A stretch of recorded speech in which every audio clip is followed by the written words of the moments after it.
Cuba. Assalamualaikum warahmatullahi wabarakatuh. Innal hamdalillah nahmaduhu wa nasta'inuhu wa nastaghfiruhu wa na'udzu billahi min shururi anfusina wa min sayyiati a'malina man yahdihillahu fala mudilla lahu wa may yudlil fala hadiya lahu. Asyhadu an la ilaha illallah wahdahu la syarika lahu wa asyhadu anna Muhammadan 'abduhu wa rasuluh. Allahumma salli ala Muhammad wa azwajihi wa zurriyyatihi kama shallaita ala Ibrahim wa ala ali Ibrahim. Wa barik ala Muhammad wa azwajihi wa zurriyyatihi kama barakta ala Ibrahim wa ala ali Ibrahim innaka Hamidum Majid. Rabbi shrah li sadri wa yassir li amri wa hlul 'uqdatam min lisani yafqahu qawli, amma ba'd. Syukur kepada Allah Subhanahu wa taala kerana pada malam ini dapat sama-sama kita berkumpul di surau kita. Adakah kita sambung perkataan kita daripada surah Al-Baqarah. Ayat yang khususnya di mana sesi yang lalu kita pada ayat 134 ya. Sesi hak sebelum ni lah, pasal hak last hari tu ana tak datang, lupa nak WhatsApp haji. Ana kat kampung, balik kampung 5-6 hari, ana balik hari Senin tu hari Ahad, malam Ahad tu datang 6 hari lah. Lupa nak WhatsApp. Kita tak ada tu, cuti kan. Ni bulan 2 cuti lagi ya. Sekolah 5 minggu, cuti lagi sebulan. Tak tahu dah balik tidak. Dah balik pun mungkin tak tahu dah kot hujung bulan 2. Cuti 8 bulan 2 sampai bulan 3, awal bulan 3. 4 minggu lah cuti, 4 minggu. Ada kot tanya balik ke tak tahu lah kan, tengok lah. Kalau tak ada tu ya. Bukan selalu penting sekala je. Kalau anak tak ada tu, kalau anak tak datang tu dia tak ada tu. Okey, baik. Malam ni kita nak baca ayat yang ke-135, di mana kata Allah Subhanahu wa taala, wa qalu kunu hudan aw nasara tahtadu qul bal millata Ibrahim hanifa wa ma kana minal musyrikin. Ya. Wa qalu, dan mereka berkata, ahlu kitab Yahudi dan Nasrani, ya. Yahudi ni tuan-tuan, kalau seorang disebut sebagai Yahudiyun ya. Kalau ramai Yahud. Nasrani kalau seorang Nasrani ataupun Nasraniyun. Kalau kita baca mati Nasrani, kalau hidup kan Nasraniyun.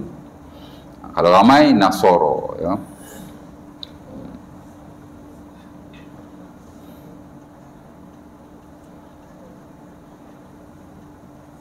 Yahudi adalah pengikut Nabi Musa AS. Nasara adalah pengikut Nabi Isa AS. Baik.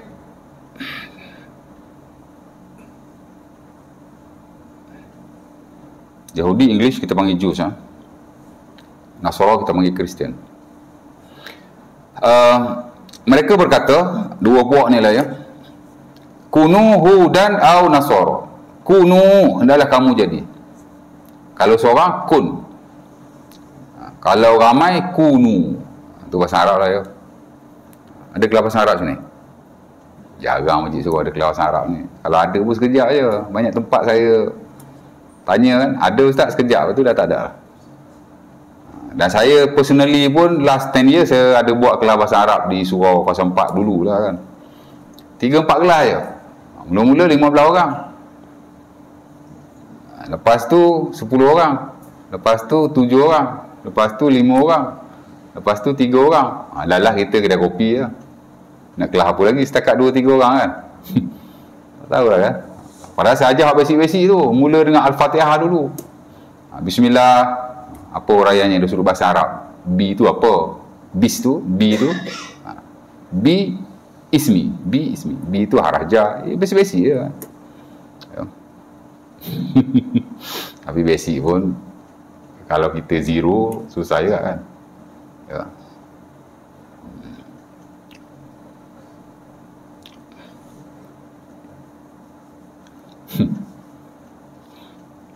Tapi tak boleh ya.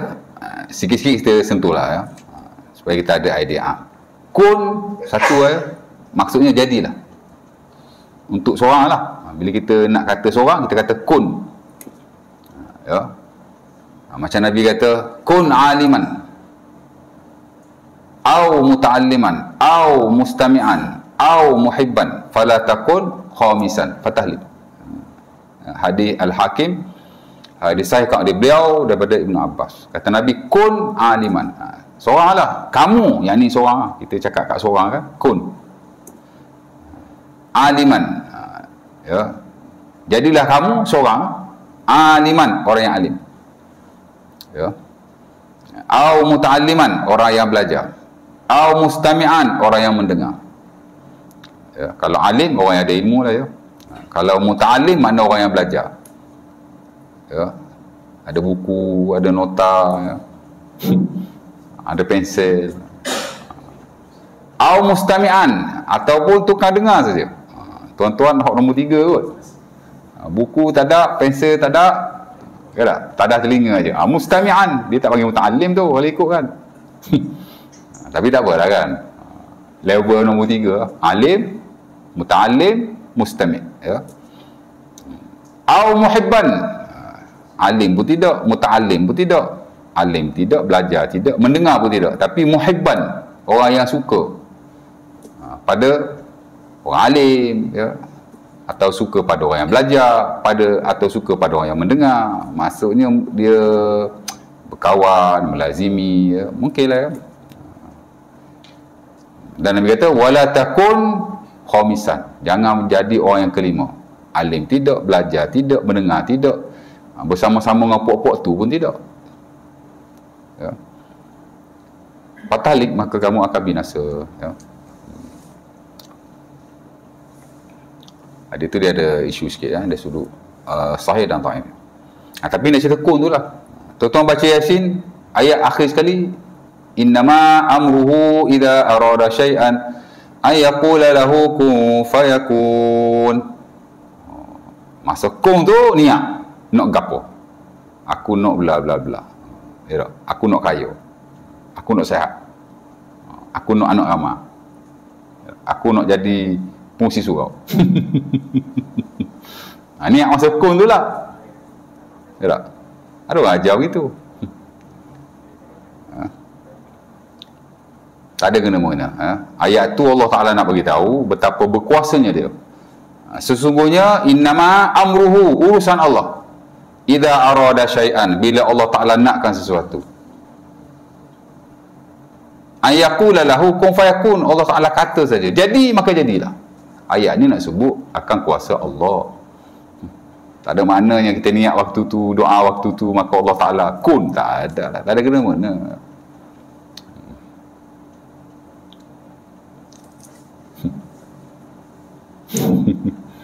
Macam-macam ya. Jadi kun lah, kun jadilah kamu untuk satu perkara lah, atau seorang ya. Tapi kalau kunu maksudnya ramai lah ya. Nak cerita tu je. Kun seorang, kunu ramai ya. Jadi mereka ni kata kunu, kamu semua kena jadi Hudan, Yahudi, au Nasoro, Nasrani. Maksudnya orang Yahudi kata ke puak-puak dia, mu kena jadi orang Yahudi, ya. Orang Nasrani pula kata mu kena jadi orang Nasrani. Biasalah tuan-tuan, setiap kumpulan dia akan sentiasa nak suruh orang ikut kumpulan dia, betul tak? Satu-satu grup dia memang akan nak orang follow, orang ikut grup dia. Of course lah, satu-satu aliran, satu-satu mazhab, dia nak orang ikut aliran dan mazhab dia. Dan same goes to agama yang berbagai ni lah. Orang Yahudi nak suruh orang ikut agama Yahudi, orang Nasrani nak suruh ikut agama Nasrani, bagi mereka betul. Orang Hindu nak suruh orang ikut Hindu, ya. Orang Buddha nak suruh ikut Buddha atau jadi Buddha. Masing-masing akan sentiasa cenderung kepada kelompok masing-masing.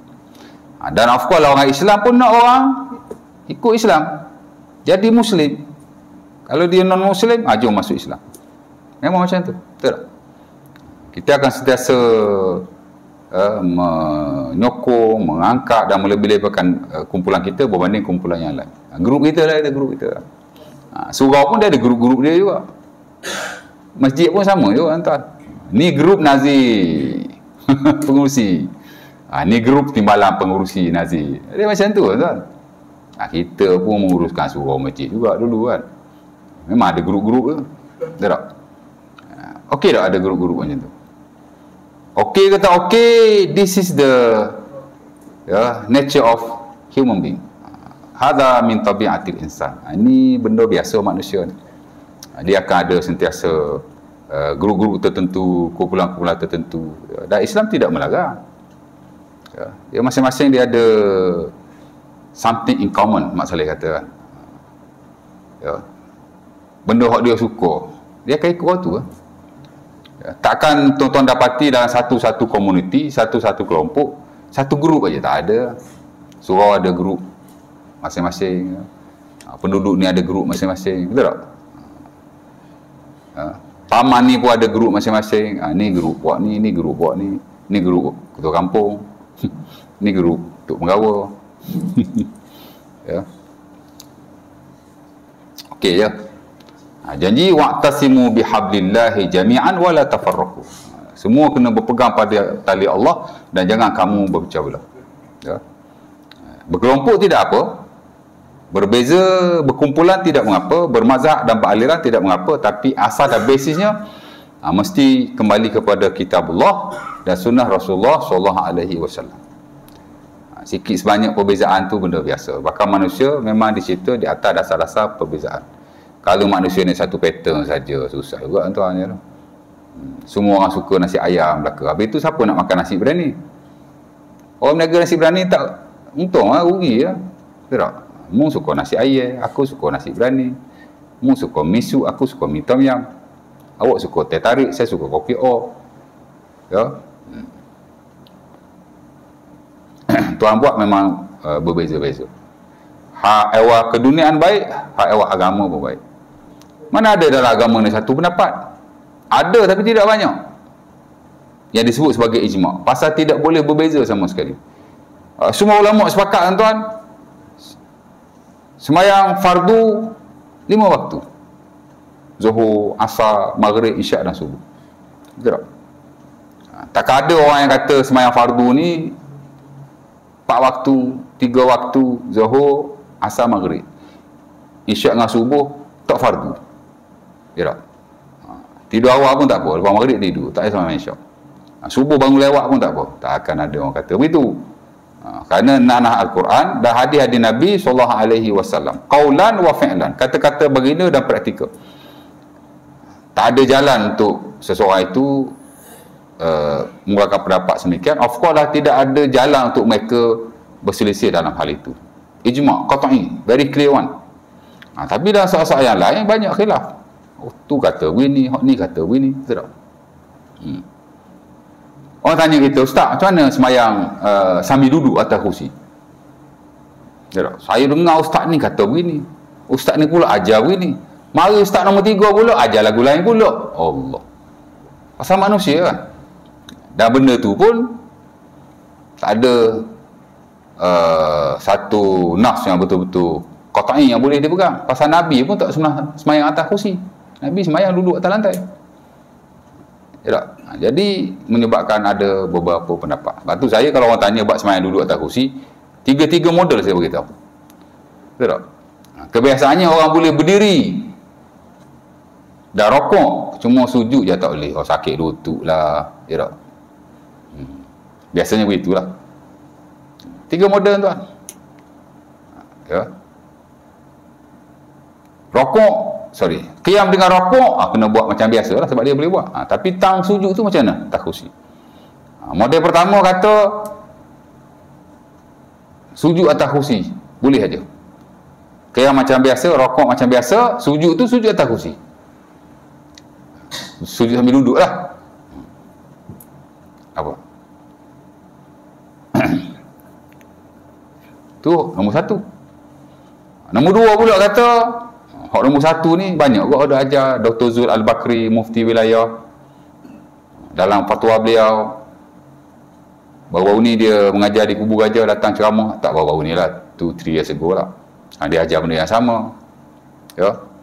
Dia pun ada keluarkan risalah tentang solat di atas kerusi bagi orang yang uzur. Ya, dia jual kot risalah, saya tak ingat. Buku kecil lah ya, yang dia, sebab lepas dia mengajar tu, dia suruh orang belilah buku tu. Pasal orang tanya pasal duduk atas kerusi kan. Tak silap saya lah ya. Bakal fatwa-fatwa negeri kita, fatwa Jakim ajar begitu. Dalam ismah, fatwa Perlis macam tu juga. Qiyam macam biasa, rokok macam biasa, sujud di atas kerusi. Perlis macam tu juga. Tak? Oh, Perlis Wahabi Ustaz. Perlis ahli sunnah juga. Apa pula? Jadi ya. Itu model nombor 1. Model nombor 2, qiyam macam biasa, rokok macam biasa, sujud sambil rokok, cuma lebih rendah daripada rokok. Pula dah. Duduk atas kursi hanya duduk antara 2 sujud saja. That is the second model. Hak tadi harus. Mana tak harusnya, pasal banyak fatwa begitu. Hak ni pun harus juga. Al-Imam Ibn Hajar Al-Asqalani, tokoh besar mazhab Syafi'i, ajar dalam buku beliau Fathul Bari. Ya. Dan disebut juga dalam beberapa fatwa tertentu yang saya lihat. Ajar begitu. 2. Hak mana tuan-tuan buat? Siapa semayang atas kursi sini? Saya ingat banyak orang buat sujud atas kursi dah kan. Qiyam macam biasa, rokok macam biasa, sujud baru atas kursi. Banyak orang buat begitu. Tapi kalau dia buat the second model pun that is okay. Boleh buat. Dah ada ulama besar ajar begitu. Ya tak? Model yang ketiga ada juga. Qiyam macam biasa, rokok macam biasa. Sujud tu yang pertama secara rokok tapi lebih rendah daripada rokok. Ya. Sujud selepas pada tu baru sujud atas kursi. Oh, macam tu pula. Dia beza-beza pula. Adalah alasan masing-masing.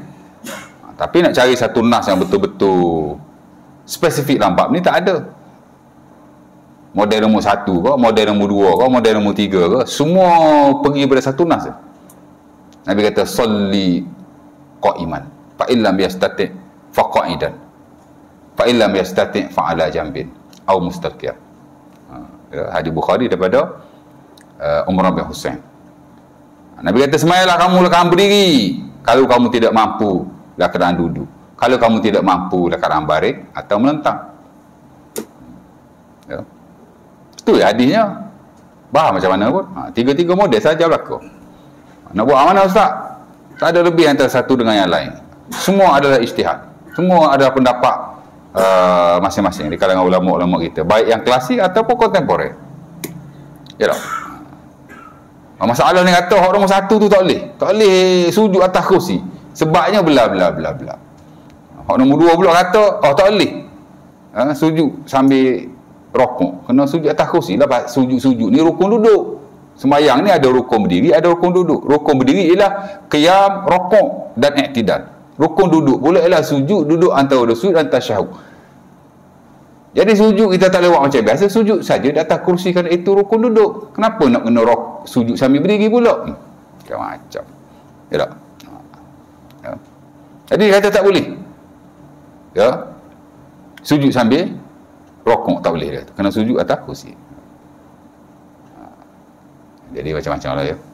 Hak ni pula kata sujud kena sambil rokok lah, sebab Nabi kata kalau tak mampu berdiri baru duduk. Ni awak boleh berdiri kan? Awak kena rokok sambil berdiri, awak kena sujud sambil berdiri ya. Lebih kena daripada rokok. Rasa macam tu kan?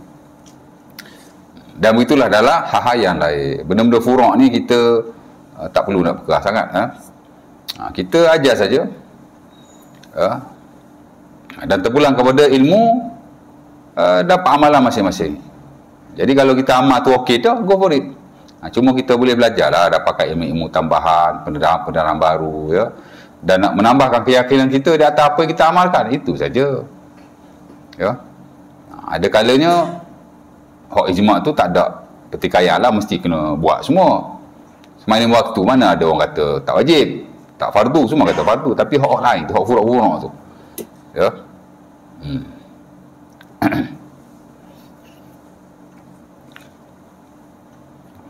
Dia hak betul-betul kita kena berpegang ialah hak betul-betul sepakat. No disagreement, tak ada khilaf langsung. Tapi kalau ada khilaf sikit sebanyak, ada persisihan di sana sini, walaupun bukan kata 50-50, 70-30 kok, 80-20 kok, 90-10 kok, hatta kalau 99.9999, tiba ada seorang aja yang berbeza, masih dianggap sebagai khilaf, ketidaksepakatan, dan mesti diraikan walaupun kita tak ikut pun. Ya. Tadi orang tanya, Ustaz, qada semayang fardu ni macam mana? Dulu-dulu kita tak pernah dengar, sekarang kita dah dengar. Kata semayang fardu kalau ditinggalkan dengan sengaja, kita tak payah qada. Oh, Wahabi ni. Sikit Wahabi ya. Isu fiqh, hal ni semua orang tahu kalau orang belajar identiti. Memang majoriti mengatakan bahawa wajib qada. Tapi segelintir kata tak wajib qada. Ya. Ataupun kita kata ulama sepakat semayang ni kalau ditinggalkan tanpa sengaja mesti qada. Ada juga kau semayang ditinggalkan tanpa sengaja. Ya. Pukul 12 tidur. Jaga-jaga pukul 5. Terlepas zuhur. Itu dipanggil meninggalkan solat tanpa sengaja. Tak sengaja, tertidur kan. Ataupun terlupa. Busy sangat hari ni. Hulu gilir. Lalah, Allah aku zuhur tak semayang lagi. 44 dah. Allah Akbar. Baru teringat dengan azan tu. Allah aku zuhur tak semayang. Tak pernah berlaku tuan-tuan. Saya berlaku. Tapi tak banyak kali lah. Sekali dua je kot. Ya, ni pun dah lama tak terlupa ni. Tapi sebelum ni ada terlupa tuan-tuan. Zuhur tak semayang lagi. Dia ingat semayang dah. Ya. Pasal kita biasa semayang di awal waktu. Kalau tak berjemaah pun. Yalah, zuhur kita duduk di sekolah lagi kan. Ya. Jadi kadang kita ingat kita semayang dah, rupanya kita tak semayang lagi. Lah, balik relax je buat tak reti. Ya tak? Baring apa gitu. Ini bila dah azan-azan baru ingat, aku tak semayang lagi lah. Itu dipanggil tertinggal tanpa sengaja. Tertidur, terlupa dan seumpamanya. Hak ni wajib qada tuan. Maksudnya bila kita ingat ataupun kita terjaga daripada tidur, aku tak solat lagi. Solat lalu. Pasal ada hadisnya, man nama an salatin aw nasiha falyusalliha iza zakaraha aw intabaha ilaiha. Hadis Bukhari daripada Anas bin Malik. Nabi kata siapa-siapa yang tertidur daripada solat atau terlupa. Pasal manusia ni memang dia tidur. Kalau dia tak tidur, dia bukan manusia. Ada kata kawan tu 20 tahun tak tidur, kerja dan ibadah saja. Siapa tu? Becek dia tu. Manusia ke takut bunian ke apa kan? Kalau manusia dia mesti tidur. Tapi mungkin ada juga orang tak tidur, kita tak tahulah kan. Jenis-jenis yang extraordinary ni yang tak sama dengan orang lain mungkin ada juga. Jadi Nabi kata kalau tertidur, pasal manusia suka tidur dan once a while dia akan terlepas ya. Ataupun terlupa, sebab manusia memang lupa. Atau perkataan insan daripada nisyan. Insan ni daripada nisyan, lupa. Ya. Nabi pun lupa, kita lebih-lebih lagi lah. Kebiasaan dua sebab ni lah yang menyebabkan kita miss solat. Terlupa. Ya. Dan Nabi pun pernah terlupa tuan-tuan ketika peperangan sehingga terlepas semayang asar. Dah tenggelam matahari, baru sahabat beritahu, kita tak semayang lagi lah ketika peperangan Khandaq. Ya. Terlupa juga. Tertidur. Nabi pun ada 2 atau 3 kes. Tertidur daripada semayang subuh, bangun-bangun dah bangkit, matahari dah naik. Bukan sekali, bukan 2 kali, more than that. 3 or 4 times. Ada yang soal. Saya ulama faham benda ni. Tapi ketika Nabi bermusafir lah, dalam ketika bermukim, Nabi tak pernah miss. Ni ketika musafir. Dan sebagian besar pemusafiran Nabi ialah kerana peperangan. Of course lah dia pernah letih dan seumpamanya. Terlepas. Ya.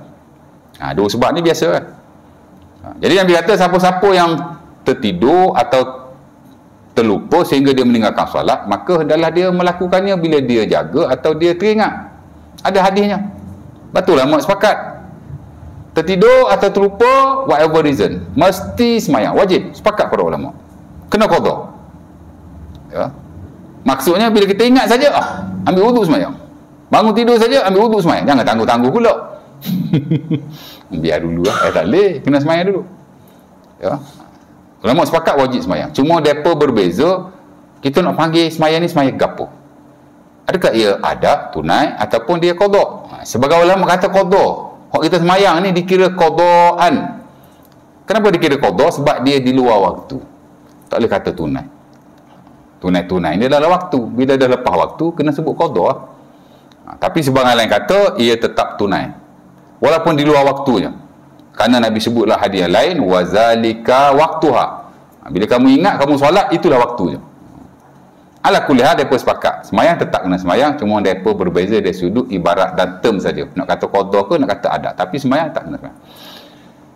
Kalau terlupa jenis-jenis macam tu. Tapi kalau dengan sengaja memang tak semayang lah. Tak nak semayang. Tinggal semayang. Ya, deliberately, sengaja. Intentionally. Memang tak semayang. Ulama tak sepakat. Majoriti kata memang kena qada. Ya, Hanafi baik, Maliki baik, Hambali baik, Syafi'i baik. Dan saya ingat 99.99% lah kena qada. Dia guna hadis yang sama. Kalau terlupa dan tertidur kena qada, maksud kena semayang juga. Apatah lagi kalau tertinggal dengan sengaja. Dia panggil qiyasul aula, qiyas yang ringan kepada yang lebih berat. Betul tak? Logically kalau kita terlupa atau tertinggal dengan sebab tidur, kena buat. Kalau dengan sengaja lebih-lebih lagi tak? Logically macam itulah, sebab itu disebut sebagai qiyas. Ya. Analogi akal. Betul dah tu. Ya. Sementara Nabi sebut dalam hadis yang lain, walaupun hadis tu nak buat puasa. Ya. Ada seorang perempuan ni, dia kata, wahai Rasulullah, hadis Ibn Abbas, dasar Muslim tak silap. Mak aku ada tinggal puasa nazar. Dia mati dah. Macam mana? Nak kena buat ke tak? Nabi kata, sumi anha. Kamu kena puasa bagi pihaknya. Puasa ni untuk makmu. Kemudian Nabi berkata kepadanya, "Lau kana ala ummiki dainun, hal anti qadiyatuhu?" Kalau makmu ada hutang, adakah mu akan melunaskan hutang mak kamu setelah dia meninggal? Dia kata, "Na'am, ya Rasulullah." Memanglah kalau mak bapak kita mati, kita kena lasaikan hutang dia. Kalau dia ada harta, kita bayar hutang dia dulu. After that, faraid. Betul tak? Kau faraid lalu dah. Nanti dulu, relax dulu. Memang harta orang mati ni kena disegerakan tuan-tuan. Jangan duduk tangguh-tangguh sampai bertahun-tahun. Saya banyak kes ni. Hatta saya personal experience dengan my own family pun benda ni berlaku. Ya. Baik di pihak bapa saya, baik di pihak mak saya. Duk tangguh-tangguh harta pusaka sampai bertahun-tahun. Tak ada isu apa pun. Tapi kalau ada isu, boleh tangguh lah. Ya tak? Ya. Dan dulu memang di kampung kami, Tok Lebay itu suruh hold dulu lah, after 100 kematian. Pasal nak tahlil lah, nak itu, nak ini. Lepas 100 hari, baru dia bagi. Memang di kampung kami ada kepala seorang dulu yang tukang bagi ni. Kalau panggil dia awal-awal memang kena marah lah. Jangan bagi dulu, dia kata. Perhabis 100 hari dulu. Buat jamuan dulu. Jamuan dulu kan. Dia bukan mengaji pun. Ya. Tak apa, tak ada isu boleh bagi tu. Hari ni mati malah nak bagi pun boleh. Tak ada masalah. Tapi bagi settle dulu lah hutang-hutang dia apa gitu ini. Ya. Dan kalau ada hutang yang tidak terlunas, mesti diselesaikan. Ada sahabat Nabi tuan-tuan, bila dia meninggal, anak dia tahan harta faraid sampai 3 or 4 years kerana bapak dia ni banyak hutang. Dia businessman. Ya, Zubair bin Awam namanya, tak silap saya. Jadi dia banyak hutang kerana perniagaan. Anak dia nak kena cari dengan siapa lagi bapak dia berhutang. Makan 2-3 tahun. Dah selesai semua hutang bapaknya, baru dia bahagikan faraid kepada waris-waris yang berhak. Memang kena selesai hutang dulu. Ya. Memang kita kena bagi cepatlah. Jangan tangguh-tangguh, tak ada apa-apa isu. Tapi kalau ada sebab-sebab tertentu, hold lah dulu. Tengoklah macam mana kan. Kena ada ilmu bab tu. Kalau saja-saja hold, tak boleh juga tuan. Mungkin kita tak ada masalah, tapi dengan waris-waris yang lain, kadang dia nak guna PT. Pok kita mati ada tinggal PT. Tahu PT? Duit lah. Ya tak? Kalau tak nak bahagi harta-harta yang kasar-kasar, tanah, rumah, bagi dulu duit lebih tu, member nak guna tu. Bagus. Satu perkara yang baik. Tapi ada juga setengah-setengah ni dia buat tak erti bila yang lain minta kan, atau disuruh supaya cepat bagi, oh lorak dia kata relax pok baru mati je. Tak betul tu, salah tu. Nak cerita kena bagilah harta tu kan, hutang mesti diselesaikan. Itu Nabi kata kalau mau mati ada hutang mu macam mana, selesai tak? Dia kata selesai.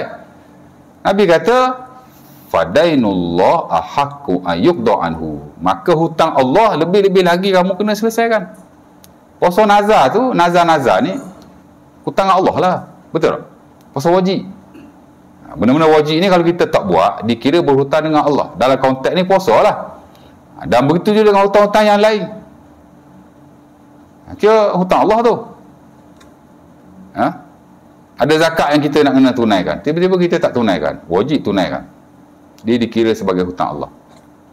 Dan benda yang sama juga semayang, walaupun hadir dalam bab puasa tapi diguna pakai dalam bab-bab yang lain. Semayang pun sama juga, kita tak semayang fardu maka dikira hutang kepada Allah, dan based on that hadis mesti ditunaikan lah. Dua. Jadi pujian ulama yang kata wajib qada tu very strong, kena qada, betul tak? Sebab tu majoriti berpapak begitu, dan itu yang kita amalkan. Hatta saya personally pun saya kata kena qada. Oh saya 20 tahun tak semayang ustaz. Qada lah sikit-sikit, janji kita buat. Dan jangan ambil ringan. Semayang sunat tak boleh buat ustaz. Saya ada dengar juga ustaz kata kalau kita ada semayang fardu wajib buat fardu, hak sunat tak boleh buat. Memang ada ulama yang berpendapat begitu. Tapi sebagai yang lain mengatakan bahawa fardu qada juga, hak sunat pun buat juga. Kerana qada fardu ni zonni, khilaf. Adapun semayang sunat dia tidak ada khilaf, dia qat'i. Bahkan dalam hadis-hadis yang sahih, semayang sunat ni menampung yang fardu. Awwalu ma yuhasabu 'alal 'abdi salatuhu fa in tuqisa min faridatihi syai'un qala Allahu li malaikatihi unzuru li 'abdi hal min tatawwu' fa yukmal bihi faridatuhu summa kadzalika zakah summa jara hisabuhu 'ala zalik. Kama qala. Itu hadis yang very famous, hadis Abi Dawud daripada Tamim Ad-Dari daripada Abi Hurairah. Nabi kata awal-awal yang akan dihisab ke atas anak Adam ialah sembahyangnya. Bila semayang fardu dia ada problem, tak cukup kata Nabi. Untuk kisah min faridatihi syai'un. Ada kekurangan dari sudut semayang fardunya. Boleh jadi semayang fardu dia tak cukup, boleh jadi semayang fardu dia tidak sempurna. Buat dah tapi ada kekurangan di sana sini, tak sempurna, tak khusyuk. Maka Allah Ta'ala akan memerintahkan malaikat je, mu tengok hamba aku ni ada ibadat sunat tak? Kalau semayang ada semayang sunat tak? Kalau zakat ada sedekah sunat tak? Kalau haji ada haji sunat atau umrah tak untuk dia cover? Maka disempurnakan yang fardu yang miss tadi tu dengan ibadah sunnah yang lain. Dan selepas itu dihitunglah hitungan amalan yang lain kata Nabi. Jadi semayang sunat ada function dia juga, nak tampung hak fardu. Jadi qada pun ya, sunat pun buat juga. Tak? Ini siapa kadang-kadang kita tengok over juga. Siapa semayang sunat nak suruh fardu berlaku, niat fardu berlaku, hatta tarawih pun niat fardu. Tarawih niat lah macam biasa, after that buatlah fardu. Jangan duk campur aduk begitu kan. Tapi memang ada ulama yang kata mesti semayang fardu sahaja, sunat tak boleh. Tapi ada yang lain mengatakan bahawa tidak sedemikian, qada tapi at the same time buat hak sunat. Dan itu kita lihat yang the best, yang sepatut kita lakukan. Nampak? Jadi banyak ulama kata begitu. Tapi ada segelintir kata tak payah qada, hak tinggal dengan sengaja ni. Pertama dia kata tidak ada dalil in spesifik, qiyas saja. Qiyas tu pun dalil juga, tapi hadis Nabi tak ada. Nabi semayang berapa lama? Nabi semayang ni 23 tahun Nabi jadi Nabi lah, 23 years. 23 years Nabi jadi Nabi tu, semayang telah difardukan. Jangan ingat semayang fardu ni hanya bermula pada malam Isra dan Mi'raj. Tak, semayang fardu telah dimulakan ketika Nabi jadi Nabi balik daripada Gua Hira. Masa Nabi di Gua Hira, Nabi jadi Nabi, turun ayat Iqra' tu, Bismi rabbikal ladzi khalaq. Tu Nabi jadi Nabi. Nabi lari balik rumah dia, turun ayat yang kedua, ya ayyuhal mudassir qum fa'anzir wa rabbaka fakabbir. Itu ayat fardu semayang. Cuma bukan sembahyang 5 waktu, sembahyang qiyamul lail. 11 tahun Nabi sembahyang qiyamul lail bersama sahabatnya. Wajib. Ya. Dan sekurang-kurangnya menurut pendapat sebahagian besar para ulama, 1 rakaat atau 2 rakaat pada malam hari. Ada yang kata juga 2 rakaat siang, 2 rakaat malam. Adalah beberapa teori. Tapi nak cerita begitu. Ya. After ya ayuhal mudaththir turun ya ayuhal muzammil pula. Qumil laila illa qalila. Lagilah Allah Taala suruh qiyamul lail. Jadi memang sembahyang fardu daripada Nabi jadi Nabi tuan, sembahyang fardu ni. Cuma tahun pertama, tahun kedua, tahun ketiga, tahun keempat sampai tahun ke-11 Hijriah. Sampai tahun ke-11 kenabian. 1 year before Nabi berhijrah baru difardukan sembahyang 5 waktu pada malam Isra' dan Mi'raj. Jadi jangan kita ingat sembahyang fardu start Isra' Mi'raj. Tak, sembahyang fardu start Nabi jadi Nabi tu. Cuma hak ni sembahyang qiyamul lail ataupun sebahagian siang, sebahagian malam, dua-dua. Bila Isra' Mi'raj 5 waktu. Jadi kalau campur semua dakwah Rasulullah, 23 tahun Nabi sembahyang. Dan ramai sahabat ataupun ada kes beberapa orang sahabat pergi jumpa Nabi bertaubat di atas kesilapan dan kesalahan dia yang lalu. Tapi tak ada riwayat Nabi suruh mereka qada sembahyang mereka tinggal. Dan Nabi tak pernah siasat pun. Mu dulu sembahyang kau macam mana? Qada? Tak ada. Ya. As-sahabah yatafawatuna fi imanihim wa amalihim. Kata para ulama kita, sahabat ni berbeza-beza iman dan amal mereka. Jangan ingat sahabat Nabi ni semua TikTok belaka buat sembahyang ni. Sebahagian mereka ya, tak okey, and then dia bertaubat. Tapi Nabi tak pernah semuk latar belakang ibadah mereka. Of course lah sembahyang. Kalau wajib qada tuan, nescaya Nabi akan semuk sembahyang sahabat. Mu dulu masa mu tak okey dulu mu sembahyang ni macam mana? Ada mu tinggal tak? Logically kita akan kata begitu. Tak ada, Nabi tak semuk. Ya. Jadi dia kata tak payah qada. Ya, tak boleh guna qiyas bab ni. Ya. Dan yang kata begitu juga tokoh-tokoh besar. Mungkin tak ramai tapi tokoh-tokoh besar. Al-Imam Ibn Hazm Al-Andalusi kata tak payah qada. Ulama besar tuan. Dan pendapat beliau disokong oleh Qardawi. Qardawi kata hujah Ibn Hazm Al-Andalusi dalam bukunya Kaifa Nata'amal Ma'as Sunnah. Dia kata wajhul muta'ayyan. Satu wajah yang bagus. Mana justifikasi dia, alasan dia, dalil yang dia bawa mai itu satu benda yang bagus. Soal kita tak terima soal nombor 2. Tapi kita mengiktiraflah keilmuan dan keulamakan beliau. Tak? Takkan ulama ni ikut orang lain. Dia ada ilmu dan perujahan dia sendiri. Terpulang dah kan? Ya. Al-Imam Ibn Taymiyah rahimahullah pun berpendapat benda yang sama. Dan kalau kita lihat fatwa-fatwa semasa lah macam fatwa Saudi, dia memang kata tak wajib. Sebab Saudi ni memang banyak ikut Ibn Taymiyah. Bin Baz, ya, Ibn Utsaimin. Tapi nak cerita begitu. Ada khilaf dah sikit sebanyak. Dan Qardawi tuan-tuan antara ulama yang tegah dalam bab khilaf-khilaf ni. Dia kata bab khilaf ni kita jangan duduk straight sangat. La nuhilu at-turab ala masail khilaf. Jangan kita duduk bertegang sangat bab khilaf muktabar seumpama ini. Kerana mungkin ada sebahagian perlu kepada pendapat-pendapat yang ini. Ya tak? Mungkin kita tidak tahu. Kalau Hanabilah lagi orang kata apa, lagi strong ataupun lagi tegaslah dia punya hujah. Hanabilah kata orang yang tidak semayang kafir. Memanglah tuan-tuan, kalau tinggal semayang dengan sengaja, kalau kita menafikan hukum semayang, sepakat ulama kafir. Tapi kalau dia tak semayang sebab malah, majoriti ulama kata tidak kafir. Tapi segelintir ulama, termasuk extended dalam mazhab Hanbali tuan, orang tinggal semayang dia kafir, keluar dari Islam.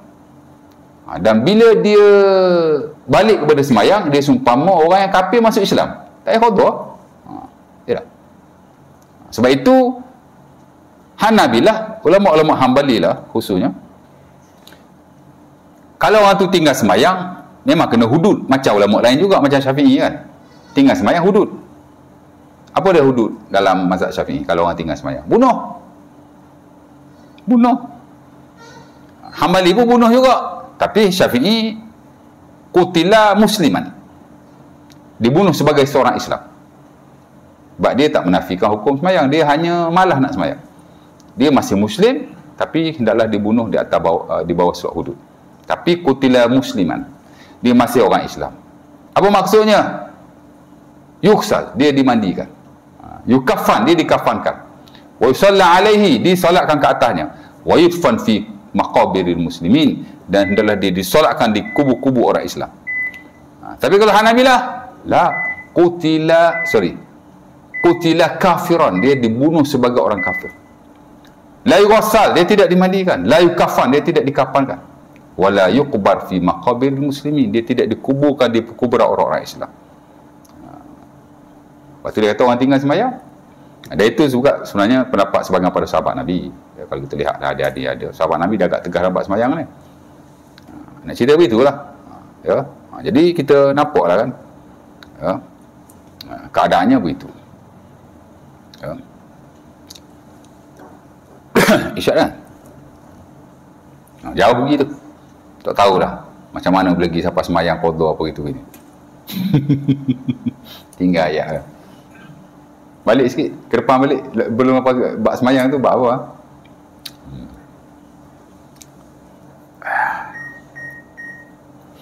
Lepas tu kalau kita belajar buku-buku syarah lah, khusus buku-buku hukum hakam, buku fiqh kan, Qardawi antara the best. Hujahan beliau, huraian beliau, explanation beliau. Dan dia antara intermediate, moderate. Nak kata berat doa huduk, nak kata ringan doa huduk. Dia meletakkan satu hukum betul-betul di tempatnya.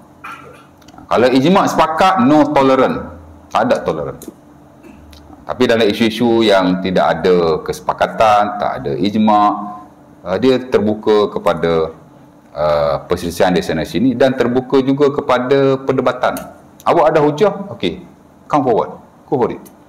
Awak ada justifikasi alasan-alasan tertentu, dan dia beri kebebasan untuk orang berpentahlah di petak ilmu dengan cara yang sihat. Tak ada tuduh-menuduh, tak ada hentam-menghentam, tak ada kutuk-mengutuk, ya tak? Ya. Dia mengajak orang supaya orang kata apa, menguraikan satu perkara dalam konteks yang sebenar. Back to basis. Dalil Quran, dalil hadis Nabi, praktikal salafus soleh macam mana, dan terpulanglah kepada pendapat masing-masing. Selagi mana dia tidak bertentangan dengan jelas menurut nanah Al-Quran dan juga hadis Nabi sallallahu alaihi wasallam. Sebab itu beliau diterima di seluruh dunia. Qardawi ni tuan. Mana dunia yang tak pakai pendapat dia? Malaysia? Berlambak tuan. Ya. Tapi saya fortunately lah, saya rasa bertuah juga. Pasal saya pernah duduk di majlis beliau pada tahun 1997. Masa tu Pusat Islam buat anjuran convention ekonomi Islam sedunia ke, saya tak tahulah, tapi dia buat seminar atau convention Islamic Economy di Pusat Islam di Kuala Lumpur. Saya ingat dia punya joint venture dengan UAE juga kot. Jadi budak-budak UAE memang UAE hantar pergilah berapa buah bas, saya pun ikut sekali sebab saya nak tengok Qardawi dengan lebih dekat. Tahun 1997 kita tengok dalam TV, nampak macam dia muda lagi, rupanya bila berhadapan, tua dah masa tu dia umur baru dalam 70 masa tu, 70 lebih sikit, tapi dia nampak macam tua pakai tongkat, ya.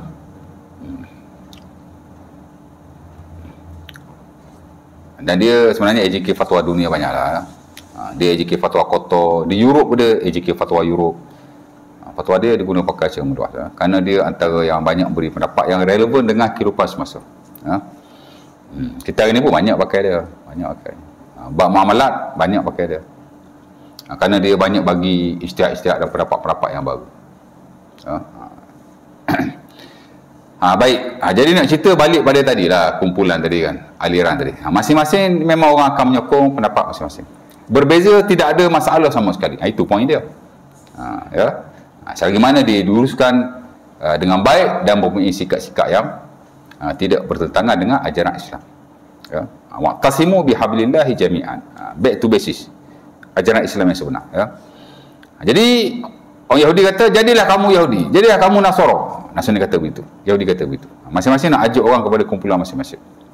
Tahtadu, nescaya kamu akan boleh hidayah. Oh, ya. Tapi Allah Taala kata, qul, katakan wahai Muhammad, bal millata Ibrahim hanifa wa ma kana minal musyrikin. No Yahudi, no Nasrani. Habis itu apa yang okey? Millata Ibrahim, agama Nabi Ibrahim. Apa agama Nabi Ibrahim? Agama tauhid. Itu juga merujuk kepada agama Nabi Muhammad SAW dan seluruh perambia yang terdahulu. Walaupun Allah Ta'ala tak sebut sini agama Nabi Adam, agama Nabi Shu'aib, agama Nabi Nuh, cukup dengan sebut Ibrahim. Ya. Kerana orang Yahudi dan Nasrani ni, dia sebenarnya asal dia satu je. Sebab tu dua-dua disebut sebagai ahlu kitab. Semua pergi kepada anak beranak Nabi Yaqub. At the end dia pergi juga kepada Nabi Ibrahim AS. Pasal Nabi Yaqub anak Nabi Ibrahim. Ya. Pergi situ belakang. Ya. Jadi Allah Ta'ala kata, tak. Ibrahim asal dulu, hak betul. Hanifah. Agama Hanif. Hanif ni masuk lurus. Ya. Lurus to God. Lurus kepada Allah. Hanif ni makna lurus. Ya. Mana mustaqim. Ya. Islam jugalah kan. Cuma istilah pada agama Ibrahim dulu dia panggil agama Hanif. Ya. Wa ma kana minal musyrikin, dan dia bukanlah orang-orang yang musyrikin. Ya. Sebab Yahudi dan Nasara dia musyrikin. Ya. Dia dalam konteks musyrikin. Yahudi dia mengangkat Uzair sebagai anak Tuhan. Nasara mengangkat Isa sebagai anak Tuhan. Dia apa pun musyrik sebenarnya. Di samping kepercayaan lain. Bukan hanya nampak ketuhanan, tapi nampak benda-benda gaib. Ya. Benda tu boleh mempengaruhi hidup kita, benda tu boleh mempengaruhi rezeki kita, benda tu boleh mempengaruhi anak kita. Itu semua bermasalah juga dari sudut ketauhidan sebenarnya. Memanglah banyak benda directly macam menjadikan orang lain sebagai Tuhan, tu directly. Tapi ada benda indirectly juga menyentuh isu-isu tauhid umpamanya. Ya. Baik. Jadi habis ayat tu 135. Ada lagi dah perkara yang penting, mungkin saya boleh sebut ada kuliah akan datang. Ada soalan nak tanya tak? Habis buat kotor semayang lah malam ni. Ada soalan?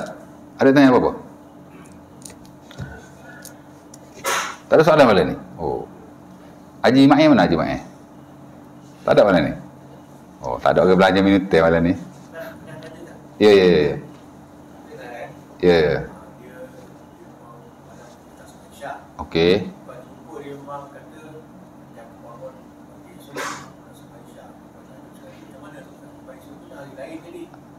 Saya tak faham tu. Tak faham dan tidak dengar. Lagi sekali. Katalah hari ni hari Senin. Alright. Nanti malam sampai Isyak nak sembahyang. Dia lupa ke macam mana? Sengajalah dia kata. Okey, dia sengaja. Esok dia nak sembahyang pagi. Dia kata, adakah boleh dia sembahyang Isyak pagi tu? Sebab oh, awal-awal lagi dia kata dia nak sembahyang Isyak esok pagi. Itu dia kira meninggalkan sembahyang dengan sengaja, berdosa besar. Dan dia wajib qada kalau dia tinggalkan. Oh, sekarang kan Isyak dah kan?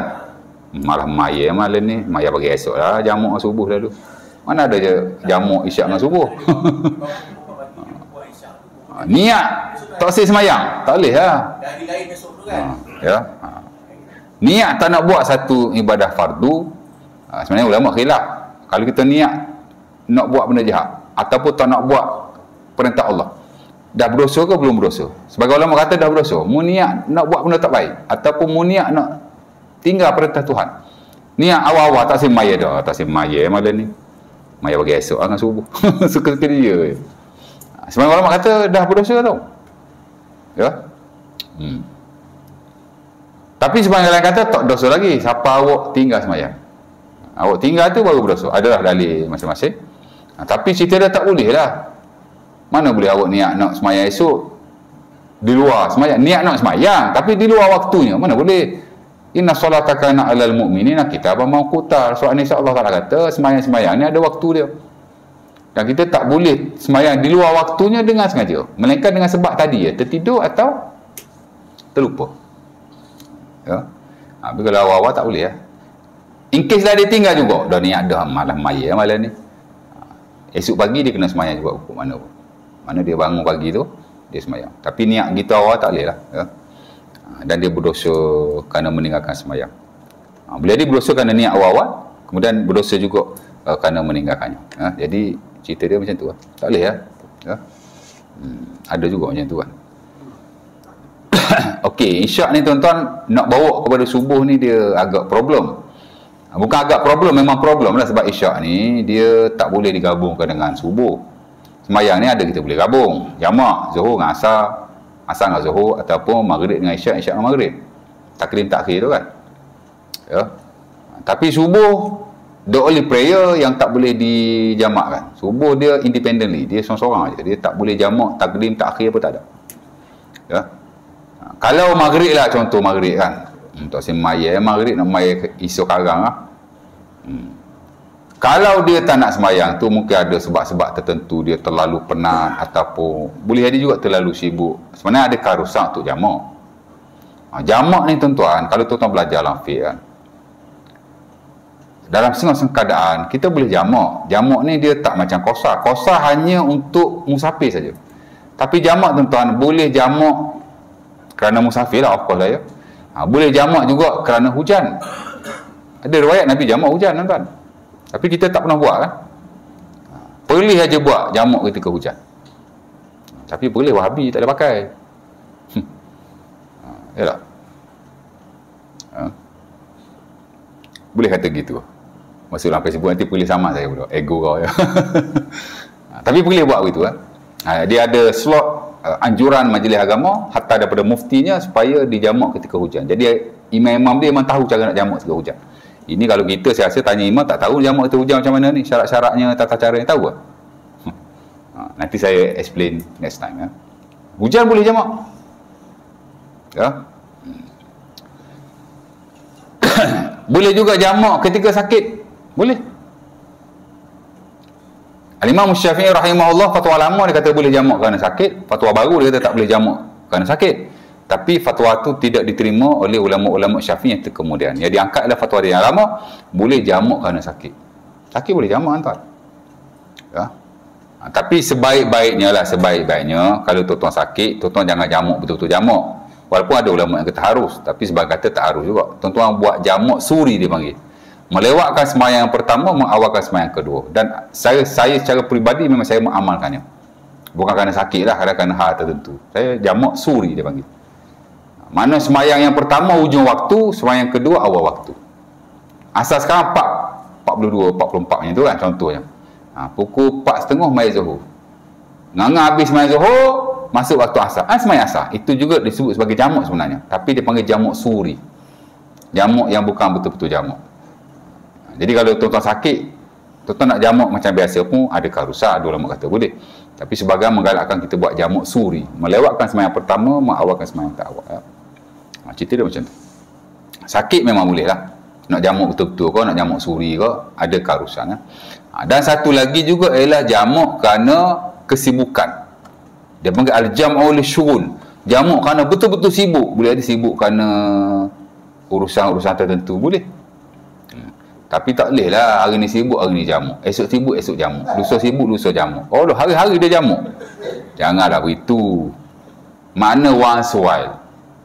Once a while. Boleh tuan-tuan jamak kerana kesibukan. Oh, hari ni saya kenduri kahwin. Sibuk tu kan kalau menguruskan kenduri ni kan. Saya personally mengakuinya. Memang sibuk. Kan? Nak cari masa tu tak dan. Ya. Sibuk kerana menguruskan pilihan raya. Ya, saya pernah jadi ketua pilihan raya di sekolah saya. Sibuk untuk sama nak sembahyang pun tak dan. Tapi dan juga ada sembahyang ujung-ujung. Ada waktu kita sibuk-sibuk sungguh tuan. Boleh once a while. Orang menego sibuk boleh jamak. Tapi once a while. Jangan hantar hari-hari menego, hari nak jamak pasal sibuk. Sibuk ni harus, tapi keringanannya itu tidaklah setiap masa. Once a while. 4 kan? Dan yang kelima tuan-tuan, boleh juga jamak saja-saja. Saja-saja nak jamak. Boleh. Setahun sekali atau 2 kali. Boleh. Dah ada pendapat yang memberi, dah ada ulama yang beri pendapat sedemikian dan diakui oleh ulama-ulama lain termasuk ulama Syafi'i. Al-Imam Nawawi, ulama nombor 1 mazhab Syafi'i ni, dalam buku beliau Al-Majmu', dia juga memasukkan pendapat itu. Mana dia bersetuju, walaupun dia tak galak kan, masuk ada. Mana kalau kita saja-saja nak jamak. Boleh juga, tapi sekali-sekala lah. Ala kulli hal, Kalau semayang yang boleh dijamak tuan, kalau ada alasan-alasan yang saya sebut tadi, awaklah ukur diri awak sendiri.